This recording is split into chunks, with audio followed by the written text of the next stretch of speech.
இன்றைக்கி நம்ம ஹோட்டல் சுவையில் கைமா எப்படி செய்கிறதுன்னு பார்க்க போகிறோம். மட்டன் கொத்துக்கறி வாங்கினா இந்த மாதிரி நீங்கள் ஒரு டைம் கைமா செஞ்சு சாப்பிட்டு பாருங்கள். அவ்வளோ ஒரு அருமையான டேஸ்ட்டாக இருக்கும். எப்போதுமே மட்டன் கொத்துக்கறி வாங்கும்போது ஒரே மாதிரி கோலா உருண்டையாக செய்யாமல் இந்த மாதிரி ஒரு டைம் நீங்கள் கைமா செஞ்சு சாப்பிட்டு பாருங்கள். இந்த டேஸ்ட்டை மறக்கவே மாட்டீங்க. அவ்வளோ ஒரு அருமையான டேஸ்ட்டாக இருக்கும். ஹலோ ஃப்ரெண்ட்ஸ், வெல்கம் டு சமையல் டிலைட்.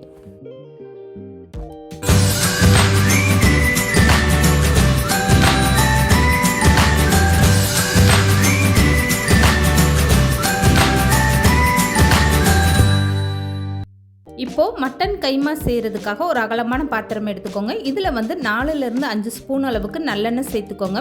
இதுக்கப்புறமா தாளிக்கிறதுக்காக பட்டை, கிராம்பு, ஏலக்காய் இந்த மாதிரி வாசனை பொருட்கள் எல்லாமே சேர்த்துக்கோங்க. இது வந்து நல்லா பொரிஞ்சு வரட்டும். அதுக்கப்புறமா கட் பண்ணி வச்சுருக்க வெங்காயம் சேர்த்துக்கோங்க. இந்த மட்டன் கைமாவுக்கு வந்து கொஞ்சம் வெங்காயம் வந்து கூடுதலாக சேர்த்துக்கோங்க. அப்போ தான் சாப்பிட நல்லா டேஸ்ட்டாக இருக்கும். இந்த மட்டன் கைமாவுக்கு கண்டிப்பாக நீங்கள் சின்ன வெங்காயம் பயன்படுத்திக்கோங்க. 1/2 கிலோ மட்டன் கைமாவுக்கு நான் வந்து 150 கிராம் அளவுக்கு சின்ன வெங்காயம் எடுத்து அதை பொடிசாக கட் பண்ணிவிட்டு சேர்த்துருக்கேன். பெரிய வெங்காயம் சேர்த்திங்கன்னா இந்த கைமா வந்து உங்களுக்கு இனிப்பு சுவை கொடுக்க ஆரம்பிச்சிடும். அதனால் சின்ன வெங்காயம் கண்டிப்பாக சேர்த்துக்கோங்க. இப்போ வந்து வெங்காயம் சேர்த்துட்டு இந்த அளவுக்கு நல்லா வதங்கி வரட்டும். வெங்காயம் நல்லா வதங்கும் போது தான் உங்களுக்கு கைமா வந்து சாப்பிட நல்ல டேஸ்ட்டாக இருக்கும். இப்போ வந்து வெங்காயம் நல்லாவே வதங்கிருச்சு. இது கூட 1 ஸ்பூன் அளவுக்கு இஞ்சி பூண்டு பேஸ்ட்டு சேர்த்துக்கோங்க. கொஞ்சமாக கருவேப்பிலை சேர்த்துக்கோங்க. இப்போ இஞ்சி பூண்டு பேஸ்ட்டு வந்து நல்லா வதக்கி விட்டுருங்க. எண்ணெயில் வதக்கும் போது உங்களுக்கு நல்ல ஒரு வாசனை வர ஆரம்பிக்கும். 1/2 கிலோ மட்டன் கொத்துக்கறி வாங்கினீங்கன்னா அதுக்கு வந்து 1 ஸ்பூன் அளவுக்கு இஞ்சி பூண்டு பேஸ்ட்டு சேர்த்துக்கோங்க. இது வந்து போதுமான அளவு. இப்போ வந்து இஞ்சி பூண்டு பேஸ்ட்டு வெங்காயம்லாம் சேர்ந்து நல்லா வதங்கி வந்துருச்சு. இந்த நேரத்தில் நீங்கள் ஸ்டவ்வை மீடியமாக வச்சுக்கோங்க. இப்போ வந்து 1/2 கிலோ மட்டன் கொத்துக்கறி நான் வாங்கியிருக்கேன். இதை வந்து நல்லா கழுவிட்டு இந்த மாதிரி நீங்கள் ஜல்லடையில் வடிகட்டி எடுத்துக்கோங்க. அப்போ தான் உங்களுக்கு கறி வந்து வேஸ்ட் ஆகாமல் இருக்கும்.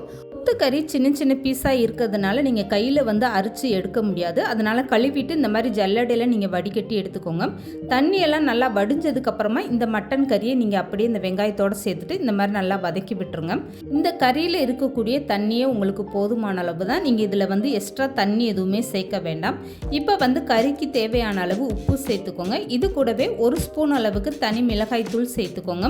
இப்போ வந்து 1/2 ஸ்பூன் அளவுக்கு மல்லித்தூள் சேர்த்துக்கோங்க. இப்போ இது கூடவே 1/2 ஸ்பூன் அளவுக்கு கறி மசாலா தூள் சேர்த்துக்கோங்க. இதெல்லாமே சேர்த்துட்டு இந்த கறியை நல்லா வதக்கி விடுங்க.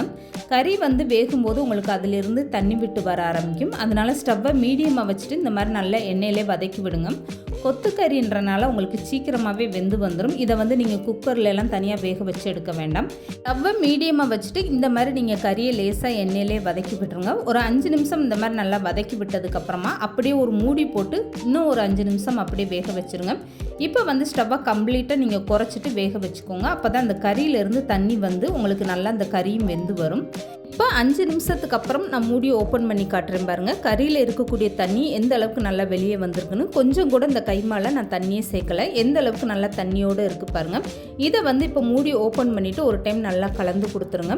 இதுக்கப்புறம் ஸ்டவ்வை மீடியமாக வச்சுட்டு 2 ஸ்பூன் அளவுக்கு ஜீரகத்தூள் சேர்த்துக்கோங்க. ஜீரகத்தூள் இந்த மாதிரி நீங்கள் கடைசியில் சேர்க்கும் போது தான் இதோடைய வாசனையும் டேஸ்ட்டும் நல்லா உங்களுக்கு எடுத்து கொடுக்கும். இப்போ வந்து 1/2 ஸ்பூன் அளவுக்கு இதில் மிளகுத்தூள் சேர்த்துக்கோங்க. இதுக்கப்புறம் நல்லா கலந்து கொடுத்ததுக்கப்புறம் உப்பு உரப்பு உங்கள் டேஸ்ட்டுக்கு ஏற்ற மாதிரி நீங்கள் சேர்த்துக்கோங்க. உரப்பு பத்தலைன்னா நீங்கள் எக்ஸ்ட்ரா தனி மிளகாய் தூள் சேர்த்துக்கோங்க. இப்போ வந்து இந்த கைமா கறியை நல்லா கலந்து கொடுத்துட்டு ஒரு டைம் அப்படியே மூடி போட்டு இன்னும் ஒரு 5 நிமிஷம் வேக வச்சுருங்க. இதுக்கப்புறமா ஸ்டவ்வை கம்ப்ளீட்டாக நல்லா குறைச்சி வச்சுருங்க.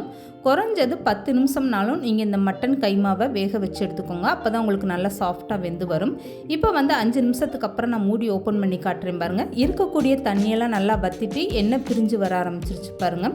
இந்த நேரத்தில் நீங்கள் கரண்டியில் கொஞ்சமாக கறி எடுத்து இந்த மாதிரி நல்லா கையில் அமுக்கி பாருங்கள். வெந்திருக்கா இல்லையான்னு பாருங்கள். இன்னும் கொஞ்சமே இந்த கறி வந்து வெந்து வரணும். அதனால் நான் இன்னும் கொஞ்சம் நேரம் மூடி போட்டு இன்னும் ஒரு 2 நிமிஷம் நான் வேக வச்சு எடுத்துக்கிறேன்.